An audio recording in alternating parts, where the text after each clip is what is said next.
Frères et sœurs, bonjour. Je vous retrouve encore cette fois-ci pour la vidéo numéro 97 avec grande joie. Vraiment, de tout mon cœur, je vous le dis, soyez bénis là où vous êtes, là où vous vivez. Cette vidéo numéro 97 va d'ailleurs s'efforcer de vous dire comment être béni là où vous vivez. Plus exactement, et c'est là le titre de ma vidéo, comment éviter un 7 octobre 2023 là où vous vivez. Ou plus exactement encore, ce qu'il va falloir faire pour éviter beaucoup de malheurs là où vous vivez. En introduction, dirais-je, dans la vidéo numéro 96, j'ai spécialement insisté sur l'importance de construire, à l'exemple d'Abraham, le troisième autel, celui qui est prophétique, et d'être donc dans cette dimension spirituelle, c'est-à-dire l'autel où l'on apprend à écouter le Seigneur qui veut nous parler des temps à venir, afin que nous prenions les dispositions sages qui nous épargneront, du moins en partie, la terreur des temps de la fin. Je rappelle qu'Abraham, ayant fait ce choix du troisième autel, observa depuis ce lieu la catastrophe qui tomba sur Sodome et Gomorrhe, et c'est de loin donc qu'il vit la fournaise. Lui, eh bien, il en a été totalement épargné. Vous pouvez voir ces choses très clairement dans Genèse chapitre 19, versets 27 et 28. Alors, frères et sœurs, Abraham vécut cela quand il a fait le voyage de Our en Chaldée à la terre promise. Oui.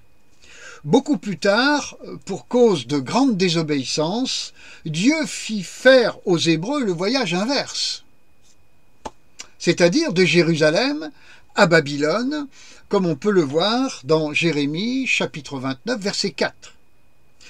Dans Jérémie chapitre 29 toujours, mais cette fois-ci versets 5 et 6, en gros, l'Éternel leur dit aux Hébreux, vivez à Babylone et prospérez-y dans tous les domaines. Et surtout, dans Jérémie 29, verset 7, il leur dit, recherchez la paix de la ville ou du pays où je vous ai déportés et intercédez auprès de l'Éternel en sa faveur, parce que votre paix dépendra de la sienne. Alors, bien-aimés en Christ, vous n'êtes peut-être pas des déportés, mais vous avez été portés par le Seigneur là où vous vous trouvez. Alors, quel est le message de Dieu pour vous aujourd'hui et pour demain? Eh bien, je dirais là où vous vivez. Vous avez probablement le sentiment d'être à Babylone, c'est-à-dire dans un univers de confusion. Et vous avez raison, bien entendu. Eh bien, devez-vous vous lamenter de vivre là et passer votre temps et user votre énergie à critiquer Babylone et ses chefs? Eh bien, non. Alors, que devez-vous faire? Eh bien, vous devez intercéder auprès du Seigneur. Et de quelle façon? Eh bien, en demandant à Dieu sa faveur sur Babylone. Est-ce là ce que vous faites? Mais est-ce possible de demander à Dieu sa faveur sur une entité si pécheresse? Eh bien, Jérémie 29, 7 nous affirme que oui. Mais que faut-il entendre par demander à Dieu sa faveur sur Babylone? Eh bien, Jérémie 29, 7 dit « Recherchez la paix de la ville et du pays où je vous ai déporté. » Alors, que devez-vous plus précisément faire? Le plus souvent possible, là où vous habitez, sortez, regardez votre ville, votre région, votre pays, aimez-la, aimez-le, et priez le Seigneur pour elle et pour lui, en appelant la paix du Seigneur sur elle et sur lui. Joignez-y des gestes, étendez vos mains sur la ville, le pays, votre quartier, et dites à la paix du Seigneur, onction, nuée de paix du Seigneur descend sur ces lieux, ces maisons, ces immeubles, sur tous ces gens qui y habitent. Seigneur, laissez le Saint-Esprit vous remplir de compassion pour tous les étages de la Babylonie. Frères et sœurs, vous allez pleurer sur elle. Vos larmes seront des prières à Dieu. Devant lui. Vous allez vous tourner vers votre mairie, votre préfecture. Vous allez y appeler la paix de Dieu en Jésus-Christ, par la puissance du Saint-Esprit. Vous allez aussi vous tourner vers tous les séditieux qui veulent renverser l'ordre et la paix civile et appeler sur eux la nuée de la paix de Dieu. Frères et sœurs, vous allez vous tourner vers l'hôpital de votre région, de votre ville, vers la caserne des pompiers, celle de la gendarmerie, celle de l'armée, et vous allez invoquer la paix du Seigneur en lui disant « Seigneur Jésus-Christ, que ta paix descende en puissance et en durée sur ces lieux et sur tous ces hommes et ces femmes qui s'y trouvent. Oh oui, Seigneur, que ta paix vienne sur eux. »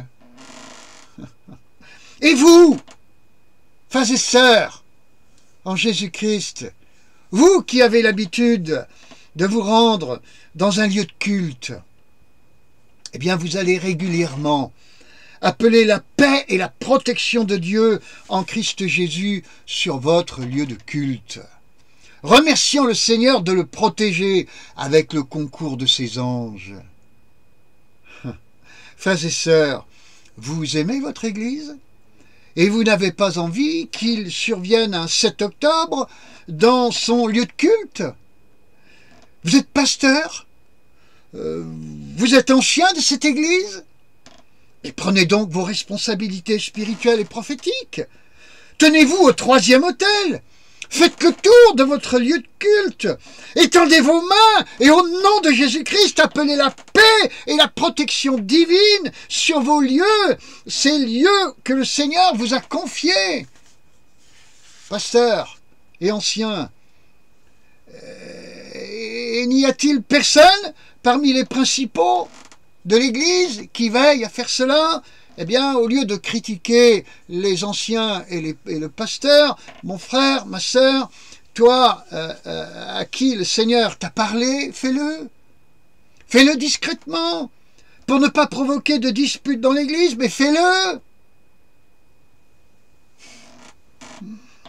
En franchissant la porte de ton lieu de culte, appelle la paix du Seigneur et sa protection sur ces lieux. Ce sera la meilleure des sécurités. Bien-aimés en Christ, sachez ceci. Le Seigneur ne parle pas inutilement.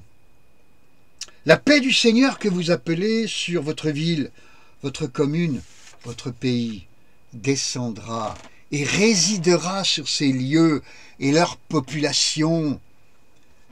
Cela les sauvera-t-il? Non, pas forcément. Mais vous vivrez en paix.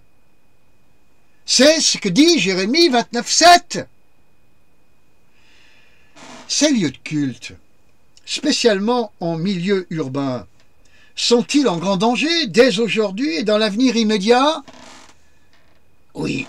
La réponse, c'est oui, frères et sœurs. Court-il à la catastrophe? Non, pas forcément, surtout si les chrétiens qui s'y rendent savent faire ce que je viens de dire. Pasteurs et anciens en tête. Les responsables d'église et de lieux de culte veulent-ils prendre de sages mesures pour se protéger et protéger l'église qu'ils pratiquent? La plus sage des mesures, celle de Jérémie 29, verset 7. Frères et sœurs. Ou alors qu'ils aient l'honnêteté de dire qu'ils n'ont pas la foi en Dieu et qu'ils s'en repentent. Un dernier mot, frères et sœurs, pour les enfants de Dieu modestes. Ceux qui pensent n'avoir aucun ministère, aucune tâche de la part du Seigneur. Vous êtes chez vous, seul, isolé, ne sachant pas très bien ce que le Seigneur vous demande? Ouvrez votre fenêtre, dans tous les sens du terme d'ailleurs. Ouvrez votre fenêtre, regardez ce que vous avez devant vous. Étendez vos mains, appelez la paix du Seigneur. Appelez la paix du Seigneur, frères et sœurs, sur toutes les maisons que vous voyez, les rues, les bourgs, les collines, les vallées, etc. Le pays. Dites au Seigneur de couvrir ce pays, le vôtre, de ses nuées de paix. Faites-le, même si vous êtes seul. Faites-le en couple. Faites-le en famille. Faites-le en église. Appelez la paix du Seigneur sur les autorités locales, nationales, etc. Car il est écrit que votre paix dépendra de la paix de Babylone, là où vous habitez. La Babylone où vous habitez. Ne dites pas que le péché de Babylone est trop grand et que ce que je vous dis est impossible. Croyez en la parole de Dieu, frères et sœurs, et ne vous contentez pas de la connaître intellectuellement, vivez-la, pratiquez-la, la parole du Seigneur. Dites plutôt que quand le péché abonde, la grâce surabonde. C'est bien ce qui est écrit, frères et sœurs. Alors entrez dans cette dimension de la surabondance de la grâce face au péché babylonien qui abonde, le péché de la confusion. Certes, il est inévitable que certaines choses arrivent, c'est ce que vont rétorquer certains. Mais comme pour Abraham, vous pouvez particulièrement être épargné de ce qui va survenir en termes de catastrophe. Ceci dit, à condition de veiller, comme je vous l'ai dit, comme je vous l'ai expliqué dans cette vidéo, c'est-à-dire de prendre votre responsabilité, vos responsabilités, et d'agir là où vous êtes, là où vous vivez, frères et sœurs. Ainsi, au lieu d'être occupé à la critique, je le répète, et paralysé par l'inquiétude, combattez donc le bon combat de la foi. Et le Seigneur, assisté de ses anges, fera le reste, soyez-en sûrs. Alors, avant de finir cette vidéo, qui aura été courte, j'aimerais juste développer quelques instants sur cet épisode que l'on trouve dans Matthieu 15, versets 21 à 28, l'épisode de la Cananéenne. Vous savez qu'elle vient voir Jésus, cette femme qui n'est pas juive, qui est païenne, etc., enfin d'origine païenne, mais qui insiste beaucoup auprès du Seigneur pour que sa fille soit libérée de cette possession démoniaque qui l'occupait si gravement. Et quand le Seigneur au verset 28 voit que la foi de cette femme est grande, eh bien il lui dit qu'il te soit fait comme tu veux. Ainsi, bien-aimés frères et sœurs, grandissez donc dans la foi, prenez la parole de Dieu au mot, entrez dans la pratique de ce qui est dit dedans et osez croire. Et vous ferez l'admiration du Seigneur quant à votre foi, et celui-ci vous dira, comme à cette Cananéenne, qu'il te soit fait comme tu le veux. Ainsi, si vous demandez la paix du Seigneur là où vous êtes, il vous sera fait comme vous le voulez, frères et sœurs. Voilà la promesse du Seigneur, saisissez-la, il vous sera fait comme vous le voulez. Mais que voulez-vous? C'est là votre part de responsabilité. Alors prenez votre responsabilité. Saisissez la grâce qui vous a été accordée depuis la croix, cette croix merveilleuse. Oh, loué sois-tu, Seigneur, pour ta mort et ta résurrection. Vous êtes assis dans les lieux célestes en Jésus-Christ. Éphésiens 2,6. Alors régnez, frères et sœurs, et régnez là où vous êtes, en pratiquant Jérémie, chapitre 29, verset 7. Et soyez bénis. Et que votre attitude spirituelle, celle du troisième autel, l'autel spirituel, l'autel de la foi, l'autel prophétique, soit source de bénédiction pour vous et votre environnement, c'est-à-dire là où vous vivez. C'est possible si vous croyez. Tout est possible à celle et à celui qui croit. Au nom de Jésus. Amen, frères et sœurs. À très bientôt. Soyez fortifiés, soyez conduits, soyez oints. Mettez-vous en dépendance du Saint-Esprit.